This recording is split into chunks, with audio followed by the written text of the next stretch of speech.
Hello friends, today we'll see what is a knapsack problem for any greedy algorithm. First of all, a very brief overview of what is a greedy paradigm.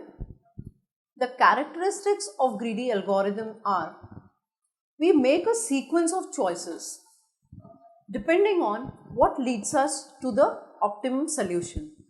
Each choice is the one that seems best so far, only depends on what have we done so far. That is, for the particular scenario, whatever we have done, that is the best choice to give us the optimal solution without thinking what is going to happen in the future. We are not considering while taking and developing a greedy paradigm that what will happen in the future or how my present scenario is going to affect my future. So, we only make a sequence of choices for the present scenario which suits us the best. And choices which we make, they solve the smaller problems. That is, we find out a very easy thing which is known as a local optima and a global optima. We consider ourselves or we work on the smaller problems or the local optimal problems which gives us the best possible solution. In order for the greedy heuristic to solve the problem, it must be that the optimal solution is too big and contains the optimal solutions for the sub-problems. That is, when I am trying to divide my larger problem area into smaller sub-problems, then I should be able to get the local optimal solution. If I am not able to get the local optimal solution, then there is no point working on a greedy approach. If I am not able to get the best of the results for my local problem, then how will we are able to solve the larger scope problems? So, the greedy paradigm works on sub-problems with the best choices for the present instance rather than for the future instances, without thinking what is going to happen in the future if I make this choice today. So, when I am designing a greedy algorithm approach, what do? I cast the problem so that we make a local optimal solution, that is what is known as greedy, and we are left with only one sub-problem. So, we divide the things into small sub-problems and prove there is always a global optimal solution to the original problem that makes it a greedy choice. We assume that there is an optimal solution existing, but to reach to that optimal solution, I need a local optimal solutions. Show that the choices together with an optimal solution to the sub-problems will give an optimal solution to the original problem. So, we try to design and implement the various strategies that will give me the best possible result for the present scenario rather than for the future scenario. So, it is known as a ZeroOne Knapsack problem versus the fractional knapsack problem. Now, knapsack means that I am going to develop or distinguish between the two choices, that is, whether I get an optimal solution or I don't get an optimal solution. So, between the two, I have to make a choice. So, for the knapsack to be ZeroOne knapsack or for a fractional knapsack, the ZeroOne knapsack problem is the item cannot be divided. It is either existing or it is not existing. I cannot break it down further. Thief must take the entire item or leave it behind. That is, I either take the complete solution or I don't give a solution. That is, I give a global optimum solution or I don't give. There is no local optima which is existing. Now, what is a fractional knapsack problem? For a fractional knapsack problem, the thief or the person or the developer can take a partial item. When I say it takes a partial item, I can take a bit of it into a local optima and then solve the problem. For instance, items are liquids or powders or anything that is existing.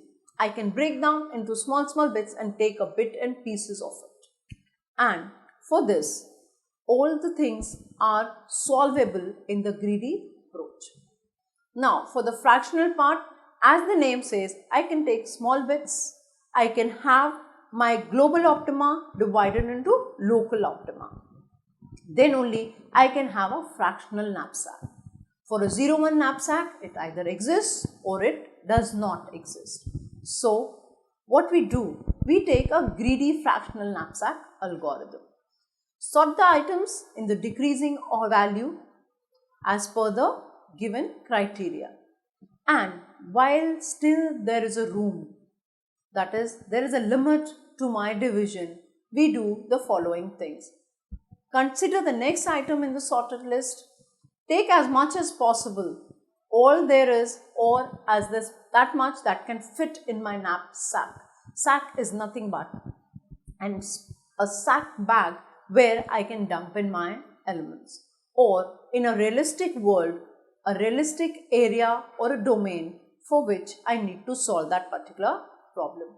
And the running time for the fractional knapsack for the greedy approach is big O n log n. That is the running time approach for the fractional knapsack greedy problem.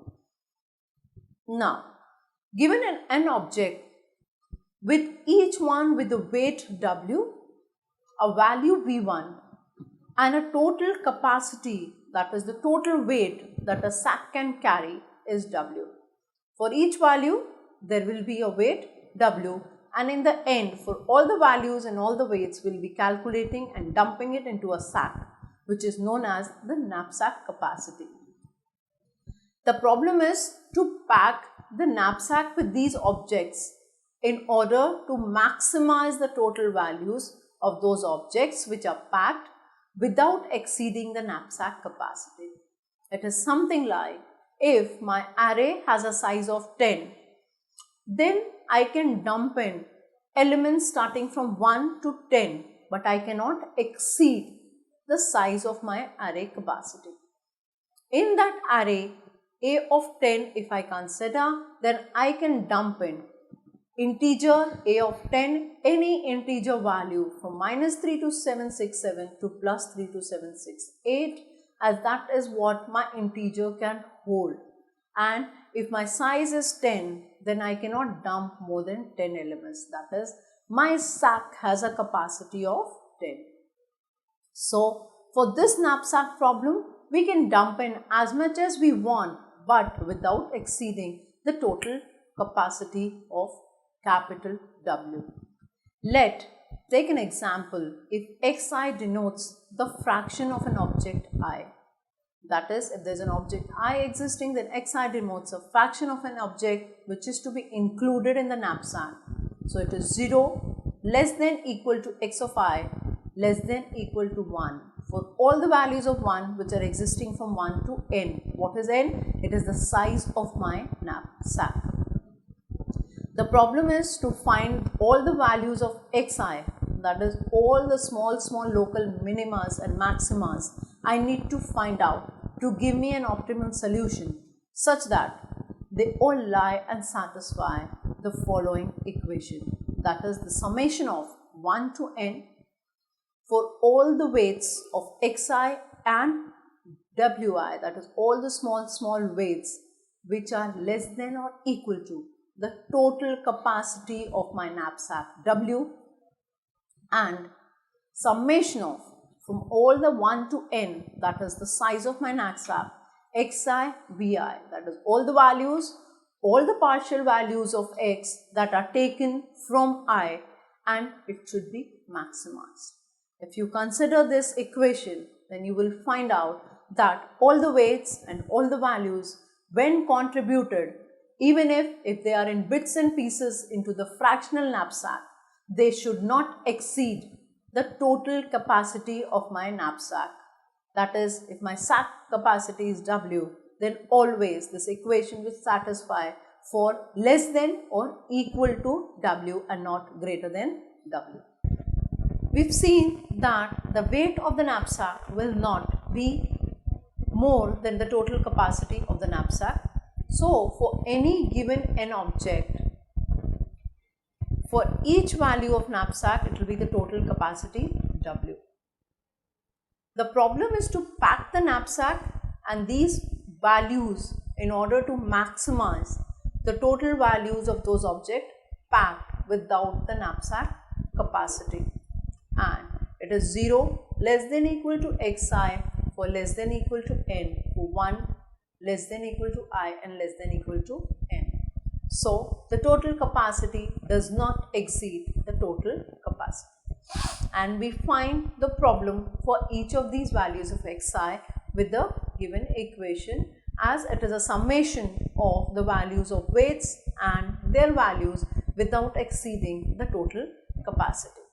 Now, let's assume that sigma 1 to n, that is summation of 1 to n, is Wi is the weight which is greater than the total capacity of the weight. Otherwise, we could choose x of I is equal to 1 for each I which will hold or which will be an obvious optimal solution. Now, what does this mean? If I am choosing the summation of all the weights which exceed the capacity of my total knapsack, what will happen? If I choose this, then from the whole real world problem, I cannot divide it further than one portion of whatever is my complete global optima. The local optima is equal to 1, which satisfies that I have reached the capacity of my knapsack. So, the optimal knapsack algorithm says that input any integer n, which is a positive value of weight Wi and Vi, the values for I is less than equal to 1 and is less than equal to n. So, the value of I has to range from 1 to n, and those n should not exceed in all the total capacity that is declared or that is denoted by the positive value capital W, which is the total weight or the total capacity of my knapsack. What should be the output?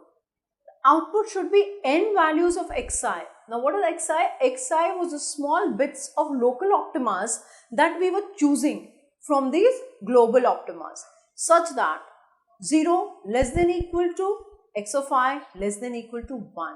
So, x of I is between 0 and 1.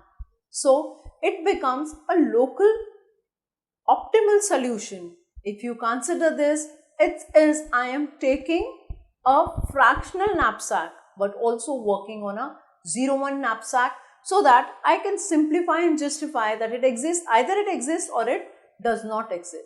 So, the equation which was given is a summation of 1 to n with the partial local maxima, that is xi, and all the weights, that is Wi, should be less than or equal to the capacity of my knapsack. And it is also a summation from 1 to n, that is the n values for all the local optimas and their values, it should be maximized. That is how my optimal knapsack algorithm will work.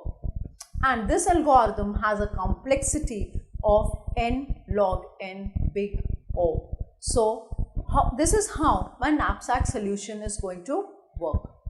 Now, what happens? We sort these objects to find out, as the weights are there and the values are there. So, we sort these n objects from the large to the small based on the ratio of values versus weights. Value upon weight we find out in the increasing order, that is in the decreasing order, with large ones first and then proceeding towards the small ones. The arrays W, which stores the weight, and V, which stores the values, respected weights and values after the sorting are stored in these arrays. We initialize another array X and 1 to n to 0, as this is the local optima which is being calculated for all the values of the global optima. We say weight is assigned to 0 and a variable I is initialized to 1 to continuously work on it. While I is less than n and weight is less than w, that is, I have not reached the total capacity of my knapsack and all my values are not yet traversed, that is, I am not traversed or I am not touched all the values till that. See, there is an and to it, so both the values have to work simultaneously. If any one value gets dissatisfied, then we come out of this loop. Even if I reach the capacity which increases my total capacity, or I, if it becomes more than n, even if I have not exceeded my total capacity, any one condition getting dissatisfied, we move out of this while loop. And then we start with that weight is w, weight plus wi, which is less than equal to w, then x of I is equal to 1. As one of the conditions is not satisfied, so we move out of the loop. So now we see if the weight, which is for each value of n, is kept on adding till it is less than the total capacity of weight, then we increment xi by 1, that is xi gets the value of 1. Else, if xi is equal to weight minus weight divided by wi, that is, we try to find out how much is the capacity of weight remaining as we keep on adding the local maximas into my knapsack. So, we have to justify that whatever we are adding, we don't exceed the weight. So, from the total capacity of weight, we find out how much weight is remaining. So, we keep on working on evaluating it till the total weight is achieved. And then the weight is equal to weight plus the value of xi and the local optimal weight is calculated. And then the value of I is incremented by 1. This loop continues till you reach any of the one condition gets unsatisfied, and then we continue working with it. What is an implementation of the binary merge tree? What is a binary merge tree? The binary merge tree is we depict the merge patterns using a binary tree. We build the tree from the leaf node, that is the initial list, towards the root in which each merge of two nodes create a parent node whose size is the sum of sizes of the two children. The binary merge tree will follow a 0 or a 1 knapsack, as it is either 0 or 1. There is a node existing or there is no node existing. Now, the binary merge tree is an example of two previous merge patterns that are depicted in the two figures which are given below. Now, the first figure here shows that we merge L1, L2 and then L3, and then we keep on multiplying it. That is, I have a node 30, 20. When I merge 30 and 20, I get the value of my parent, which is 50. And then there is 50 and 10. When I merge together, I get the value of 60. But how is the cost calculated? It is always considered that the root node, the very first node, is at a level 0. The root following the next level is at level 1, and the following, as the tree goes down further, the level of my trees goes from 0, 1, 2, 3 further on. So here in this case 30 and 20 are at level 2. So we say 30 into the level 2 plus 20 into 2. So that makes it 30 into 2 is 60 plus 20 into 2 is 40, which makes it 100. And 10 is at a level 1. So 10 into 1 makes it 10. So the total cost of this tree is 110. Now, if we take another example, that is, we get the same value as 60, but merging the nodes are in different manner. We merge 20 and 10 first, so we get a value of 30, and then 30 and 30 we merge to get 60. If you see, both the trees gives us the root node with a value 60. Only thing is, the child nodes are being adjusted in a different way. So the cost of the tree also changes as we change the child values and their levels. So we see that 60 is at a level 0, 30 at a level 1 and 20 and 10 at a level 2. So cost of this tree is 30 into 1, which is 30, 20 into 2, which is 40. So 40 plus 30 will make it 70, and 10 into 2 is 20. So 70 plus 2 is 70 plus 20 is 90. So you can see, by rearranging the child nodes, the cost of the tree has also changed from 110 to 90. The merging also helps to reduce the cost of the tree. How we merge also is a greedy approach as to get the minimum or the maximum value, whichever satisfies our global maximum. So the merge cost is equal to sum of all the weights of the external path lengths. Now the external path lengths are all the leaf nodes, not the data of the merged values. All the leaf nodes are known as the external paths of the tree, and all those external paths when added give me the cost of the tree. So what is an optimal binary merge tree algorithm? It says input n leaf nodes, each have an integer size of n greater than 2. Now why we take n greater than 2? Because for a tree, until unless it has two children, that is the left node and the right node, it will not be justified to call it a tree. So the value of n has to be greater than 2, then only it satisfies to be a tree. Once it satisfies the condition of being a tree, then we can go on for evaluating an optimal binary merge tree algorithm. And what is an output? An output will be a binary tree with the given leaf nodes which has minimum total weights for the external path which is existing. For all the external paths which are there, we have to find out the minimum total weight. So let's see how this algorithm works. We create a min heap, that is min heap tree T from 1 to n based on the n initial size, whatever may be the size of my tree, that is the number of leaf nodes which are existing. While the heap size is greater than 2, that is I have more than 2 nodes in my tree, I will continuously do this. And from the tree, we keep on deleting the heap if it does not have a smallest value. So delete from the heap 2 smallest values, call them A and B, and we create a parent node by merging these 2 heaps, and a corresponding new parent is formed. From a heap of tree, we will remove 2 trees, 2 nodes, and then merge them and form a new tree. Insert this value A plus B, that is the value of the 2 new nodes which are created by using these leaf nodes, into the heap, and which corresponds to the step created in the figure, which corresponds to the step created in the figure 2.1.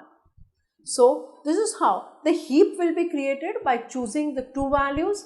We add the 2 values, create a new tree, and this new tree or new value which has been added by adding these 2 new leaf values will be added up in the heap.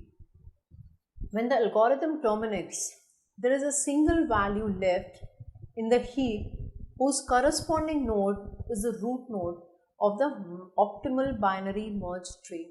As we keep on taking 2 leaf nodes and merging them to give a new root node, as the tree expands on the upper values, we get a root node, and that root node is a heap value where all the tree subsides below.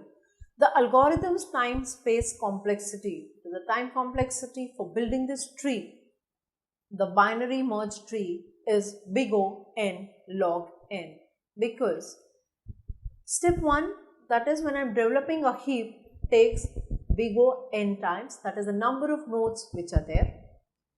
And step 2 runs the O(n) iteration, that is big O n iteration, in which each iteration takes a logarithmic n value.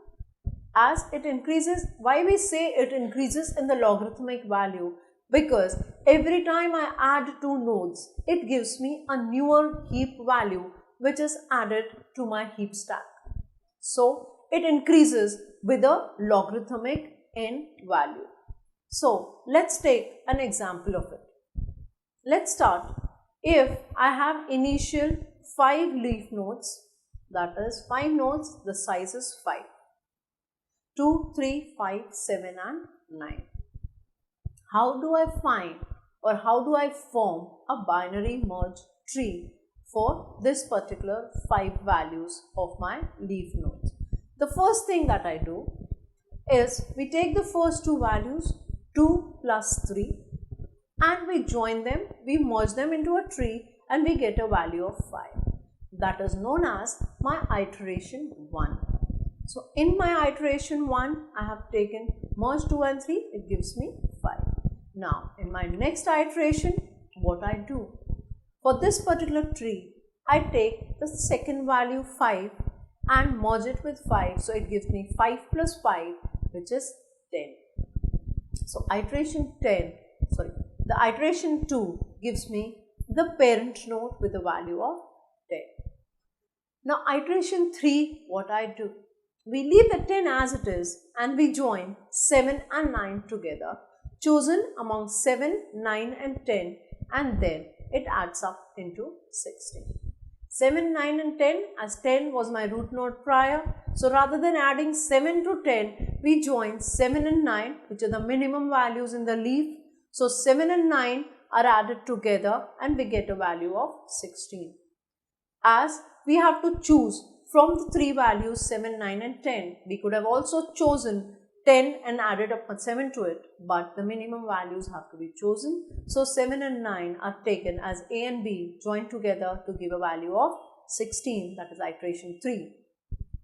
And in the iteration 4, we add or we merge all the values, that is 10, 16 and make it 26. As we merge 7 and 9 to 16, now in the iteration 4, we merge 10 and 16 to get 26.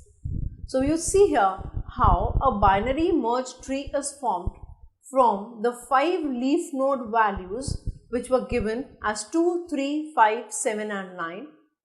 We started from the lowermost values of 2 and 3, merged them into a root node, that is A and B joined together to give me a heap of 5. And a new value of 5 was taken and joined together with the parent value of 5 to a new leaf node and joined to get 10.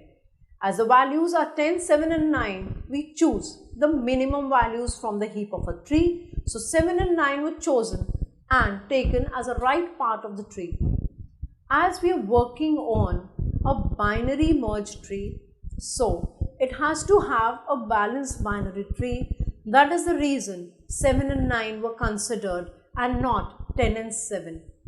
If we considered 10 and 7, then it would have been a left skewed tree. That is, all the leaf nodes or all the children's would have been on the left hand side of the root node.